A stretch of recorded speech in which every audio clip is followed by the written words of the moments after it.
Good morning, sétimo ano! Como vocês estão? Vim nessa manhã de quarta-feira para dar continuidade, então, às nossas aulas online, que seguem as nossas aulas presenciais.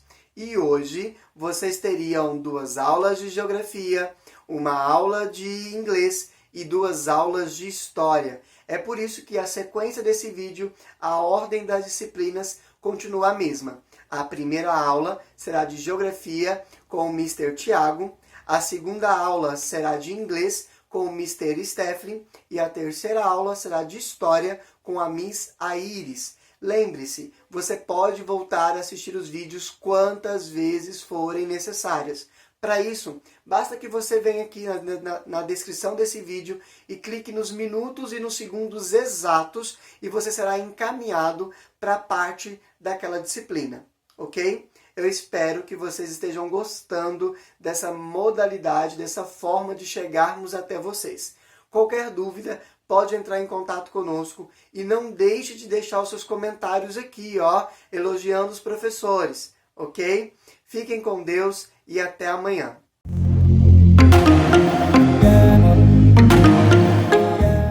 Olá, sétimo ano! Bom dia, como vocês estão? Vim nessa manhã de quarta-feira, então, começar as nossas aulas, né?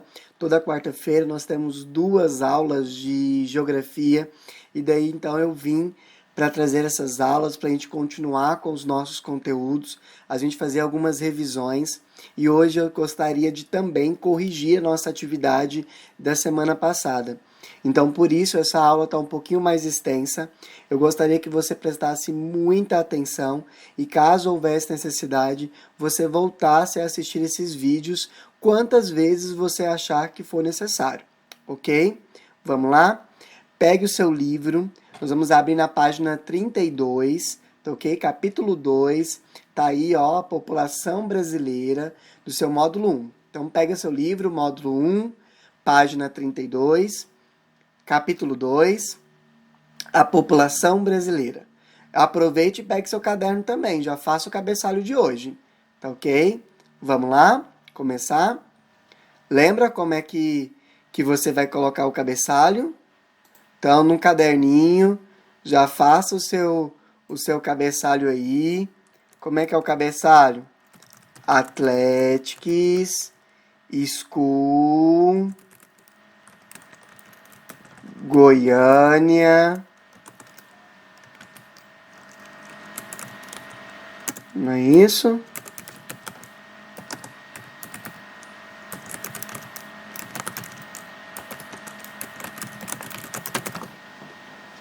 Então, já faça aí o seu cabeçalho bonitinho, tá ok? No seu caderno, para que a gente possa começar então a nossa aula.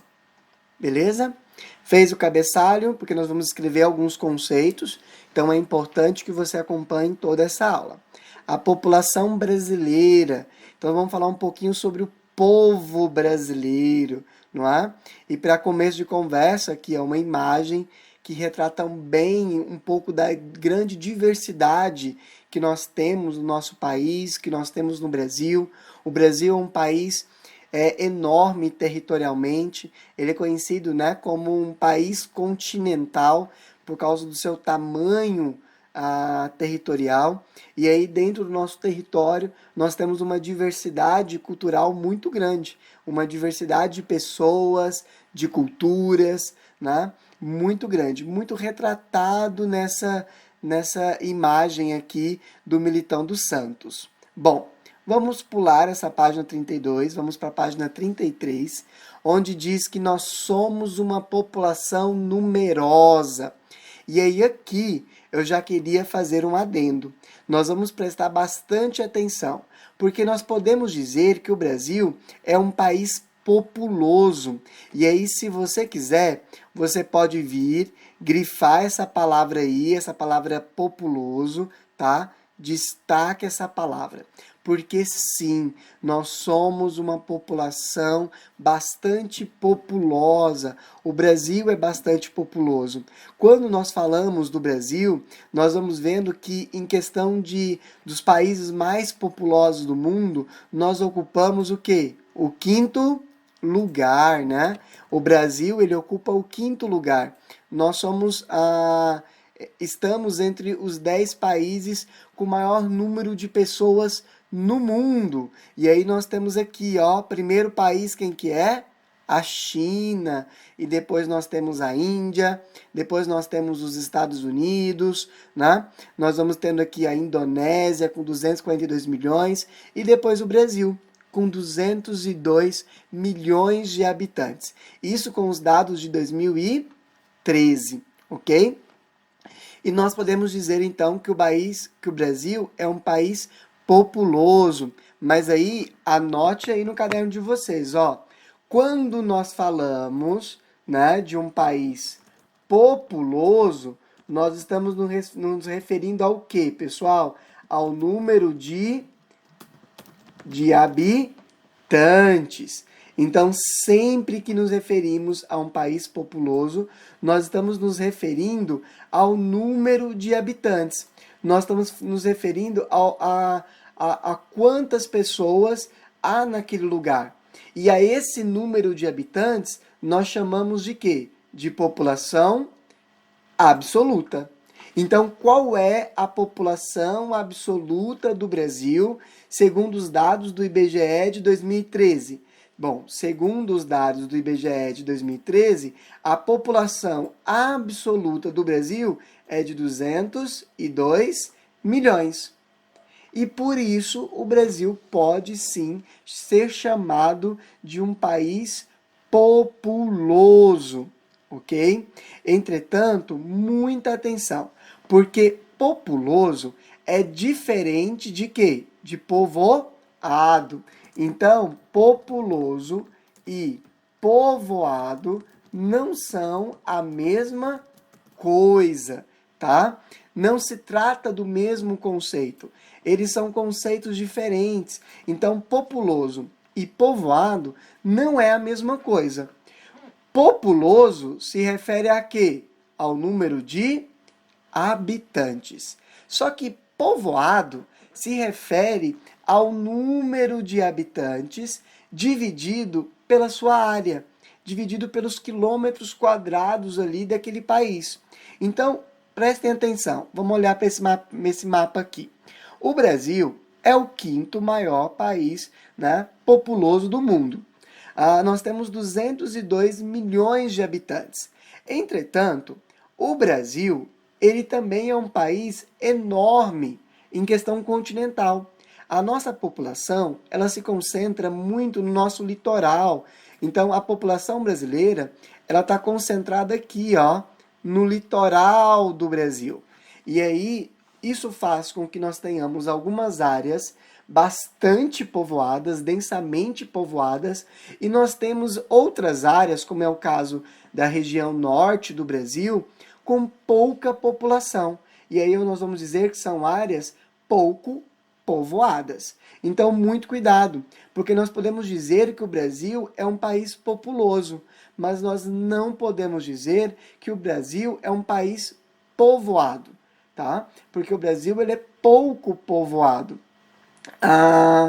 Exemplo, o Japão ele é o 10º, né, país mais populoso do mundo, ou seja, ele é um país populoso. Ele tem 126 milhões de habitantes. Entretanto, o Japão ele é um país pequeno. Ele é um país que o seu território é muito pequeno. Então a gente tem que pensar o seguinte: essas 126 milhões de pessoas estão num território muito pequeno. Então é um território densamente povoado. E por isso a gente vai dizer que o Japão é um país populoso e também um país o quê? Muito povoado. Então o Brasil é um país populoso, mas é um país pouco povoado. Isso por causa dos nossos vazios demográficos, ok? Então, muito cuidado. Populoso e povoado não são a mesma coisa. Populoso é o número de habitantes. A gente poderia dizer também que populoso se refere ao quê? A população absoluta. Ou seja, é a população a população total, é a população absoluta daquele lugar, ok? Então, populoso se refere à população absoluta. Já quando nos referimos a povoado, nós estamos nos referindo ao quê? A população relativa, tá? A população relativa. Então, é essa população que nós estamos nos referindo quando nós falamos sobre populoso. Ó, eu quero que vocês, então, copiem no caderno de vocês esse conceito de populoso e esse conceito de povoado. Ah, professor, mas eu vou saber o que é população absoluta e população relativa? Então, vamos copiar também esse conceito? Então, opa, deixa eu organizar melhor para a gente. Aqui está o conceito de população, né, relativa. Vou até mudar as cores para a gente não confundir que uma coisa é uma coisa, outra coisa é outra coisa. Então, população populoso quando eu me refiro à população absoluta, povoado quando eu me referir à população relativa. Isso não está no livro de vocês, hein? Anotem no caderno. Vamos especificar mais. A população, tá de azulzinho. A população absoluta é igual ao total de habitantes. Apenas isso. A população absoluta nada mais é do que o total de habitantes. Escreva aí no caderno de vocês. Já a população relativa, quando nós falamos de população relativa, nós estamos falando de quê? De total, vou abreviar, tá bom? Vou colocar total de habitantes, dividido, a barra aqui significa para nós na matemática divisão, então é o total de habitantes dividido pela área, ou seja, pelo tamanho daquele país, tá? Então, quando nós falamos de população relativa, nós estamos nos referindo então a o total de habitantes dividido pela área daquele país. Ok? Tranquilo? Então, ó, o Brasil, recordando, é um país populoso porque nós temos um total de habitantes bastante expressivo. Entretanto, o Brasil não é um país povoado. Por quê? Porque a nossa população relativa, ou seja, o nosso total de habitantes dividido pela área do nosso país é pequena. Então, a nossa população relativa ela é muito baixa. Por isso, o Brasil não é um país muito povoado. Tranquilo? Nós vamos voltar isso daqui mais para frente. A composição da nossa população. Pessoal, isso é muito simples.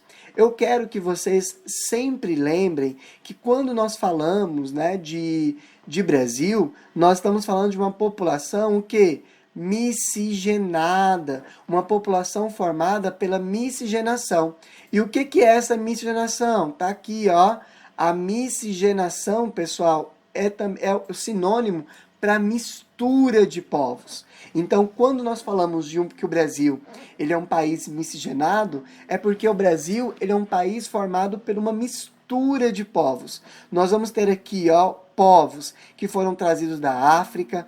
Nós temos que lembrar que o Brasil tem esse triste passado, né, o da escravidão. Entretanto, é esse passado que nos dá essa característica única, né, de nós termos os povos negros, né, na nossa descendência. Então, sim, o brasileiro é descendente, né, afrodescendente. Então, nós temos aqui os negros compondo a nossa população brasileira. Nós temos que lembrar dos europeus que vieram, né, como imigrantes, como colonizadores. Então, nós temos na nossa cultura, no nosso povo, né, os portugueses, nós temos os italianos, os alemães, nós temos aqui os japoneses. Então não são só a população branca, mas a população amarela, né, como os japoneses. Então o Brasil é formado por essa miscigenação. Aqui em Goiânia é bastante interessante porque nós temos inclusive, eu vou até fazer uma pesquisa aqui, o monumento das três raças, né, em Goiânia.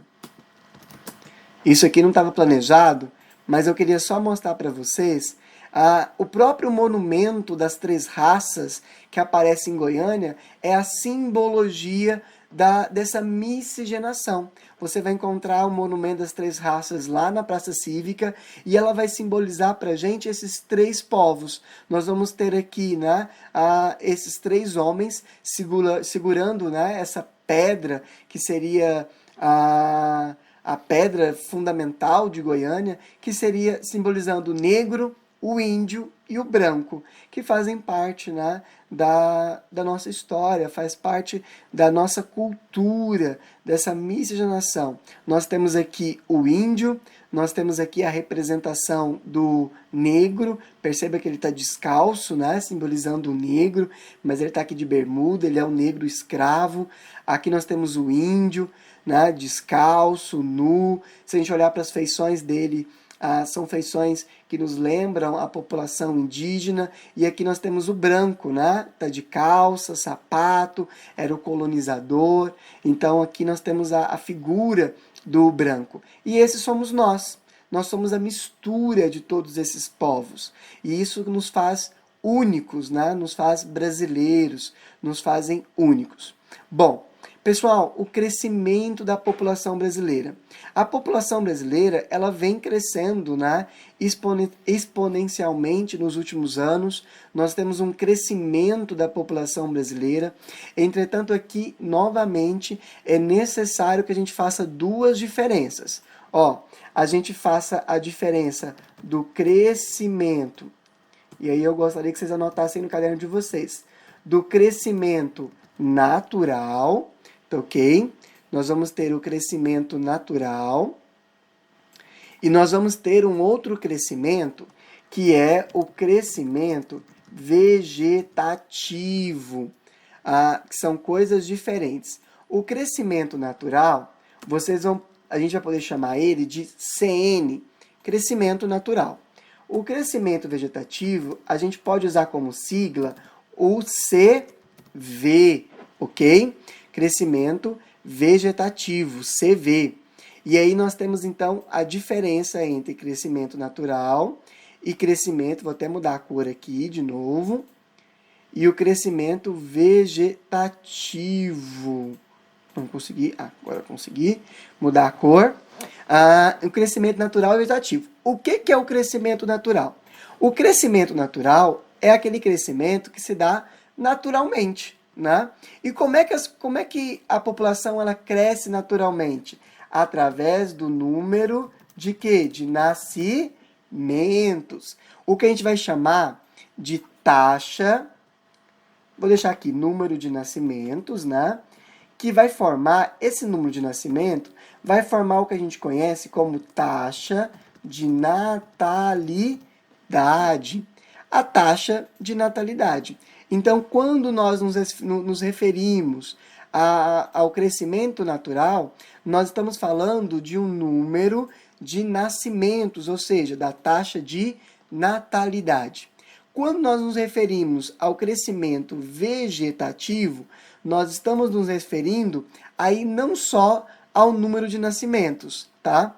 Mas seria o número de nascimentos menos, tá? O número de mortalidade. Então seria, eu vou mudar as palavrinhas, a taxa de natalidade, que são as pessoas que nascem, menos a taxa de mortalidade, que são as pessoas que morrem. Então, quando eu pego as pessoas que nascem, né, a taxa de natalidade, menos as pessoas que morrem, a taxa de mortalidade, nós vamos ter, então, o que nós chamamos de crescimento vegetativo, ok?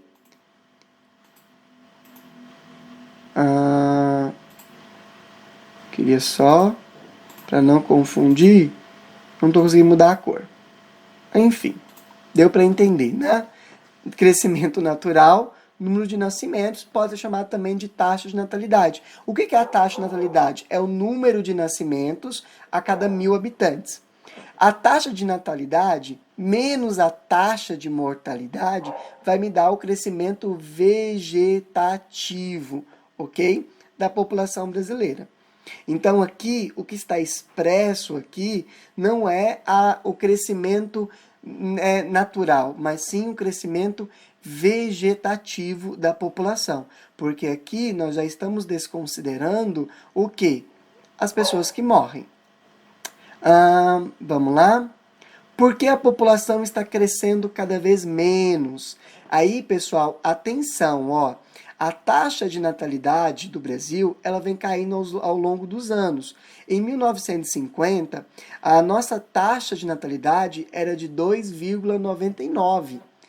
Hoje, a previsão para 2020 é que a nossa taxa de natalidade ela seja de 0,57. Ou seja, de menos de um nascimento a cada 1.000 habitantes.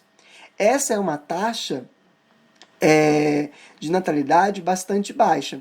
E por que que... Mas prestem atenção, que ainda que seja baixa, o Brasil ainda está crescendo, tendo um crescimento vegetativo, ok? O Brasil está crescendo em população, mas de forma mais baixa. Agora a pergunta é a seguinte: por que que o Brasil vem crescendo menos? Por que que se crescia muito mais em 1950 e agora o Brasil cresce muito menos? E aí nós já falamos sobre isso, né, na sala de aula. O que nós temos que entender, pessoal, é que de 1950 para 1920, muita coisa mudou, né? Muita coisa mudou ao longo de todas essas décadas. A mentalidade da nossa população mudou. Nós temos que lembrar que em 1970, né, nesse ano de 1970, nós deixamos de ser um país majoritariamente agrário para nos tornarmos um país urbano.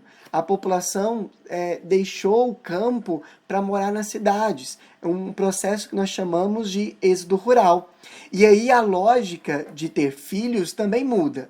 Nós vamos ter os pais que antes filhos eram sinônimos, né, de trabalhadores do campo, e agora os filhos na cidade, eles não são mais usados para o trabalho. Né? Pelo contrário, filho também é despesa. E aí vai surgir o planejamento familiar. Então, percebam, olha, que é justamente a partir da década de 1970 que há uma queda drástica, né, no crescimento da população brasileira. Porque a lógica de ter filhos também muda. E aí a gente vai ver que as taxas, né, de natalidade caem, junto também com as taxas de mortalidade, que também caem nesse período. A mulher, né, a inserção da mulher no mercado de trabalho, agora a mulher vai tomando um papel de protagonista na sociedade, e aqui nós temos o feminismo marcado, né? E quando nós falamos de feminismo, nós estamos falando da igualdade de gênero, da igualdade dos papéis de gênero. Então a mulher, ela assumindo o mercado de trabalho, ela se programando, né, a sua carreira, a sua vida financeira, a sua vida profissional, antes, né, em detrimento da sua vida familiar. Isso tudo influencia, claro, no crescimento vegetativo da nossa população. E aí, pessoal, nós vamos para a pirâmide etária. Muita atenção aqui. Outra revisãozinha. Porque quando nós falamos de pirâmide etária, nós estamos falando de um gráfico, tá ok? De um gráfico que revela pra gente a nossa população. Então, a base desse gráfico, olha, são as pessoas de 0 a 4, e conforme nós vamos subindo, ele vai mostrando pra gente a população de 80 anos a mais. As barras aqui, elas são no sentido vertical. Então, aqui nós temos os milhões de habitantes. Então, eu posso reparar, olha, que quando nós falamos da população do Brasil, isso no ano de 2010, a população de 80 e mais, olha, ela está menor do que 2 milhões de habitantes. Ou seja, no Brasil, o número de mulheres com 80 anos a mais, 80 ou mais, em 2010 era um número menor do que 2 milhões de habitantes. Já, por exemplo, a população de 20 a 24 anos era uma população de mais de 8,5 milhões de habitantes. É assim que a gente faz a leitura do nosso gráfico. Geralmente, pessoal, a gente vai ver numa pirâmide etária a base mais larga, né, a população jovem maior do que a população idosa, por isso chamado de pirâmide. Aqui, pessoal, porque as taxas de natalidade, né? Aqui representa, né, as taxas de natalidade. Nós vamos vendo que aqui as pessoas morrem. Então, a taxa de natalidade, ela é mais expressiva conforme a idade. Eu poderia fazer aqui eu poderia fazer um desenho, né? Uma representação, quando eu vou fazendo o seguinte, ó. Se eu fizesse assim, eu perceberia o seguinte, ó, que aqui a morte ela vai aumentando a taxa de mortalidade conforme a idade, tá? Então ela é menor, cada vez menor, e ela vai aumentando conforme, né, a idade. Bom, essa é a nossa pirâmide etária, né? A pirâmide etária do Brasil. Nós vamos analisar outras pirâmides etárias, comparar a pirâmide etária do Brasil com outros países. Bom, pessoal, aqui a evolução na nossa pirâmide etária, né? Em 1980, reparem, olha, o número de idosos no Brasil era muito menor do que de 2010. Olha a previsão para 2020. Percebe que há uma mudança na base da nossa pirâmide? Nós éramos formados por uma população extremamente jovem e de poucos idosos. Em 2010, a nossa expectativa de vida aumenta, o número de idosos aumenta e o nosso número de jovens e de população adulta, né, a população economicamente ativa, que a gente vai chamar de PEA, ela também aumenta. A previsão para 2020 é que a gente tenha um número de idosos muito maior. Por isso que nos últimos anos, né, o governo federal tem falado muito sobre a reforma da Previdência. Por quê? Porque o nosso número de idosos tem aumentado significativamente.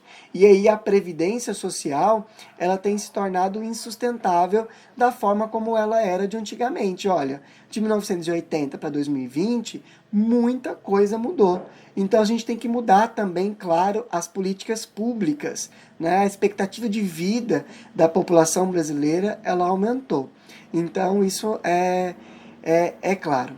Olha, o país, né, o Brasil é um país populoso e desigualmente povoado. Nós já comentamos isso, né? A diferença entre populoso e povoado. Eu vou pular essa parte, olha o que eu disse para vocês, né? O Brasil, a nossa população, ela se concentra no litoral. As áreas mais escuras são as áreas densamente povoadas e as áreas mais claras são as áreas menos povoadas, ok? Pessoal, eu queria agora fazer a correção da nossa atividade, tá?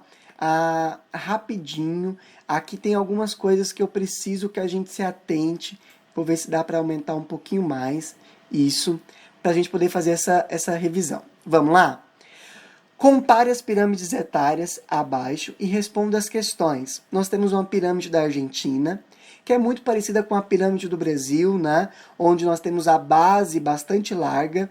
Quando nós falamos dessa base, pessoal, aqui se concentra a população, né, jovem, a população economicamente ativa do nosso país.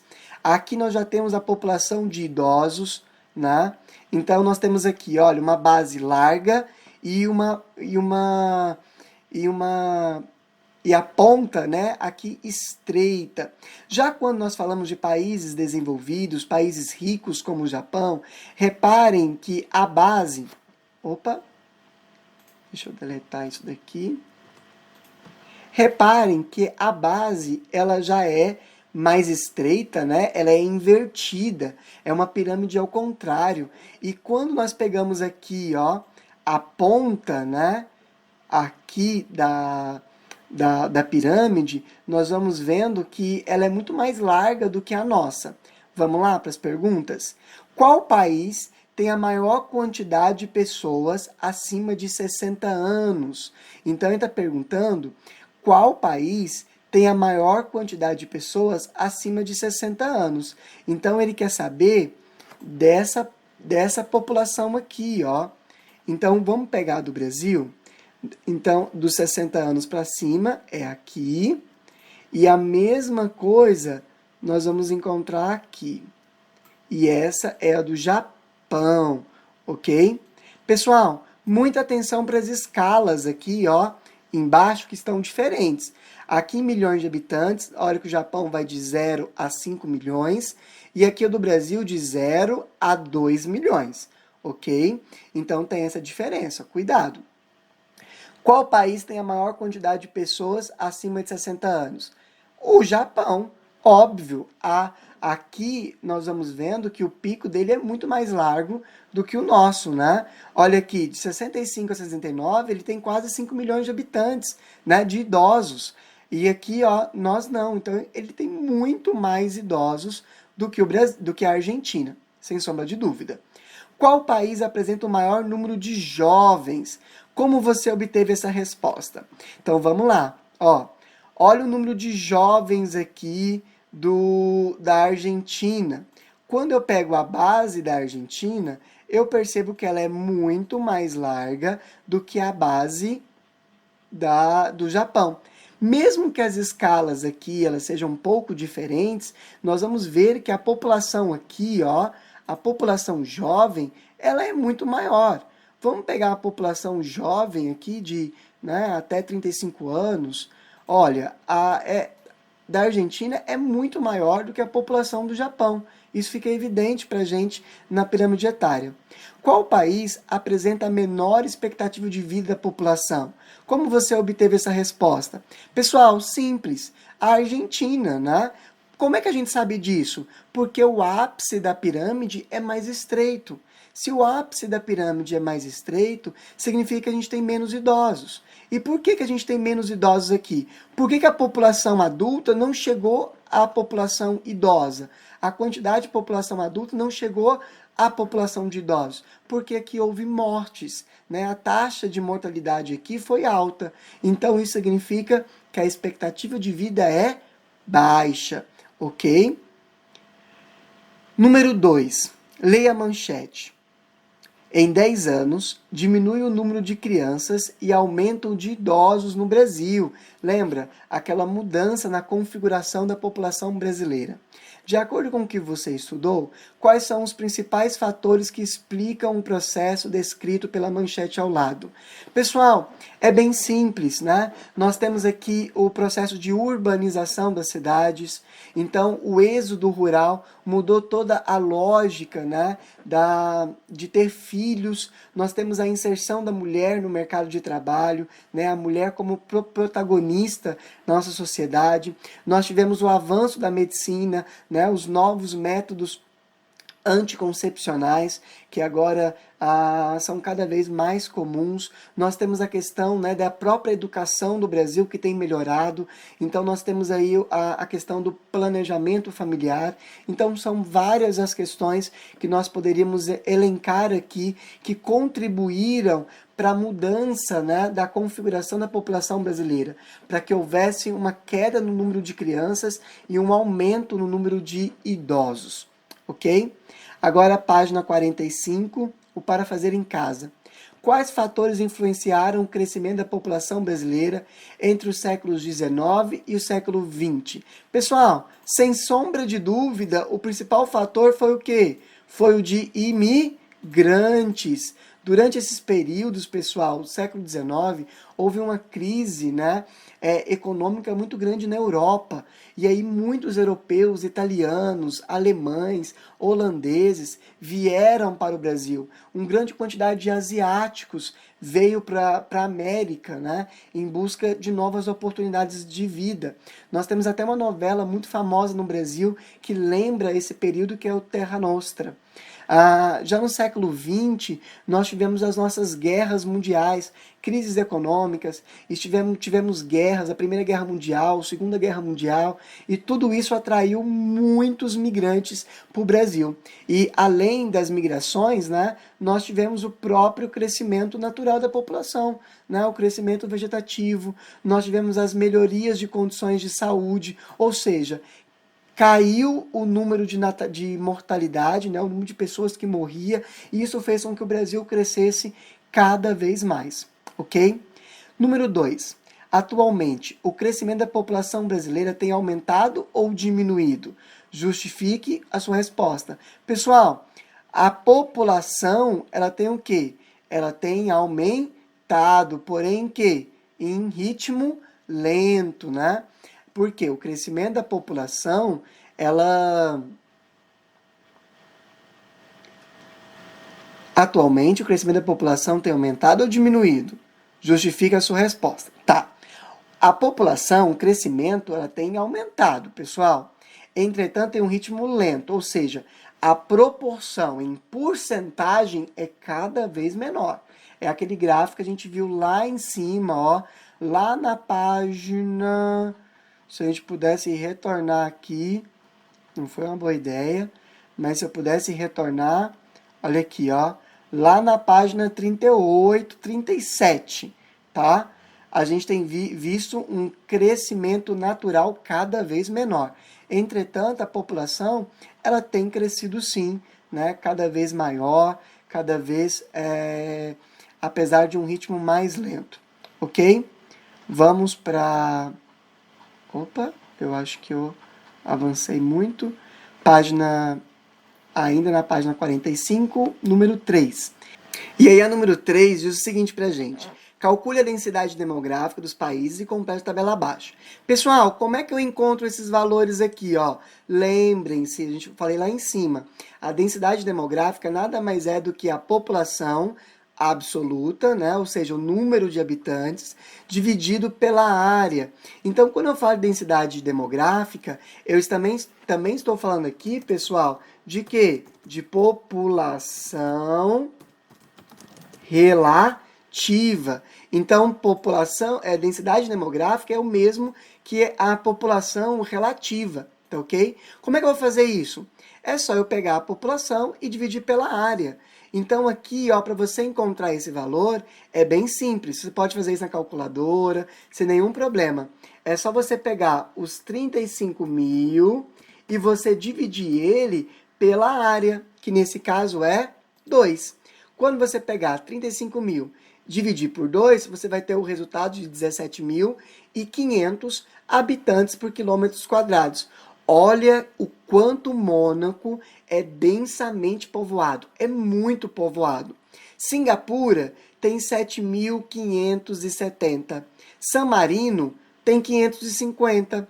Bangladesh tem 1.100. Sabe quanto que tem o Brasil? Cerca de 13. Percebe? 13. Enquanto Mônaco tem 17.500, o Brasil tem mais ou menos uns 13 habitantes por quilômetros quadrados. Por isso o Brasil é muito pouco povoado. Vamos lá?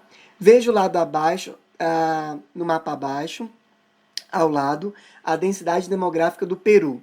Descreva a porção do Peru onde estão localizadas maiores concentrações populacionais. Galera, onde? Na faixa litorânea, não é?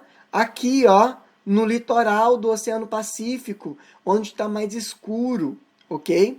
Quais cidades estão localizadas nas áreas de maior densidade demográfica?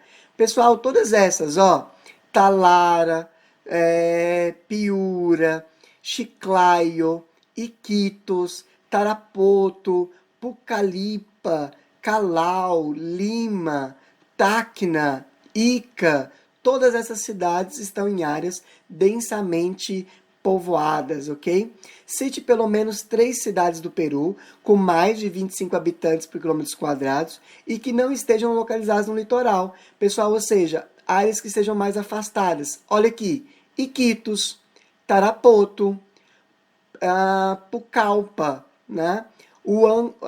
Huánuco, Cusco, né? Cusco é uma cidade também. Juliaca, Todas essas cidades, então, que não estão no litoral, são cidades também densamente povoadas, ok? Bom, pessoal, essas são umas atividades que eu queria apresentar para vocês. Na próxima aula a gente fala um pouquinho sobre os imigrantes, tá bom? A gente corrige a próxima atividade. No mais, eu me despeço por aqui. Boa semana para vocês. Foi muito bom estar com todos vocês. Fiquem com Deus. Se precisarem, voltem nesses conteúdos. Existem conceitos aqui que são muito importantes para a gente, tá bom? Tchau, tchau, 7º ano. Até a próxima.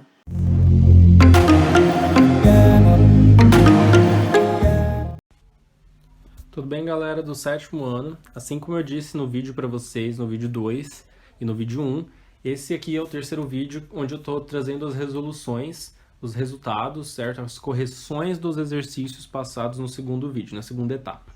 Então, nós trabalhamos com alguns conteúdos, com 2 conteúdos para ser mais específico, e o primeiro deles foi sobre abilities, habilidades.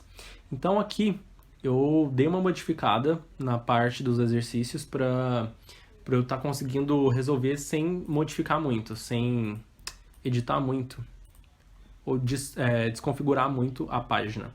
Então a primeira parte está dizendo o seguinte pra gente. Write down 6 sentences using the abilities. Escreva pra gente 6 frases usando as habilidades. Então eu vou criar 6 frases aqui da minha forma, certo? Mas usando verbos correspondentes ao que eu passei para vocês na coluna do vídeo 1, explicando o conteúdo para vocês, certinho? Então vamos lá, prestem bastante atenção. Sempre eu vou ter um pronome, aqui eu vou usar o I. Por exemplo, eu, certo? Can. O can, ele vai indicar a habilidade, então ele tem que estar aqui. Ele tem que estar aqui em todas as questões, em todas as frases. Então, I can run, eu posso correr. Outro exemplo, I can jump, eu posso pular. Outro exemplo, I can sing, eu posso cantar. Um outro exemplo que eu posso ter é she. Vamos usar o she. She can play. Ela pode brincar, ela pode tocar, ela pode jogar. They, eles ou elas. They can cook. Eles podem cozinhar. E vamos criar mais um exemplo, vamos usar o we, então. We can, nós podemos fazer o quê? We can dance. Ok? Então completamos as 6 frases, certinho? Então, a number 2, que é a seguinte, ela é pessoal. Então, cada um de vocês vai fazer como vocês acharem melhor. Do you have any abilities? Vocês têm habilidades? Quais são essas habilidades? Nos conte abaixo. Então, vai ser pessoal de vocês, lembrando, certo? Então, a gente vai só corrigir pessoalmente quando a gente tiver nossas aulas presenciais na próxima semana. Então, número 1 e número 2 sobre as habilidades, tudo tranquilinho. O nosso próximo exercício, ele é um exercício sobre adjective plus preposition, adjetivo mais preposição. Esse daqui eu dei uma adiantadinha, porque senão ele ia desconfigurar muito o nosso texto. Então eu já respondi ele para vocês, certinho? Então, para completar o texto, utilizando esses adjetivos e acrescentando a preposição correta a cada um deles. Então nós temos, to become good at a sport, we can't be afraid of failure. Remember, we aren't good at everything we do at first. Sometimes we are not happy with our own performance, get mad at ourselves, and want to give up. They are not worried about today. They think about what they can do today to be better in the future. Então esse é o nosso texto completo com todos os adjetivos e as preposições correspondentes a cada um deles. Certinho? Número 1 de adjetivo plus preposition, adjective plus preposition, done. Nossa última parte de exercício sobre adjective plus prepositions number 2, complete the sentences about yourself. Essa é mais uma questão pessoal, então vocês vão completar da forma que vocês acharem melhor, certinho? É sobre vocês, em que vocês são bons, do que vocês têm medo e com o que vocês se preocupam de vez em quando, certinho? É mais uma questão que a gente vai estar corrigindo pessoalmente quando a gente tiver nossas aulas presenciais na próxima semana.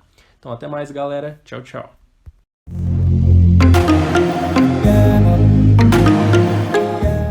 Olá, Olá, sétimo ano, tudo bem com vocês? Então, vamos dar continuidade aí aos nossos estudos e vamos falar um pouquinho aí sobre a crise do Império Romano. Lembrando a vocês que o Império Romano foi um grande império, um grande conquistador que conquistou quase o mundo inteiro. Nós vimos isso, as conquistas romanas, nós vimos isso ano passado, certo? Lá no sexto ano. Então, o que leva um império tão grande a cair dessa forma, desastrosamente? Vamos ver algumas coisas que levam a essa crise do Império Romano. Vamos lá. Uma das coisas que fez com que essa crise batesse a porta do Império foi exatamente essa questão da expansão que deixou de ser feita, né, que é então a crise do escravismo, que desde que o Império Romano ele interrompeu essa sua busca por novas terras, deixou de promover guerra de conquista. E deixando de promover essas guerras de conquista, o mercado de escravos ele diminuiu. E os escravos eles eram importantes na economia do Império Romano. Uma outra questão também foi a questão da ruralização da economia. Então, diante da crise pela qual passava o Império, não tinha escravos, não tinha quem produzisse, não tinha quem comprasse, não tinha quem vendesse. O que aconteceu então? O comércio ele ficou enfraquecido. Com isso, algumas pessoas, algumas não, na verdade milhares de pessoas, elas começaram a sair das cidades e passaram a povoar as fazendas, os espaços do campo, certo? Aí, uma outra questão são as ocupações germânicas. Olha só, o povo estava na cidade, foi para os campos.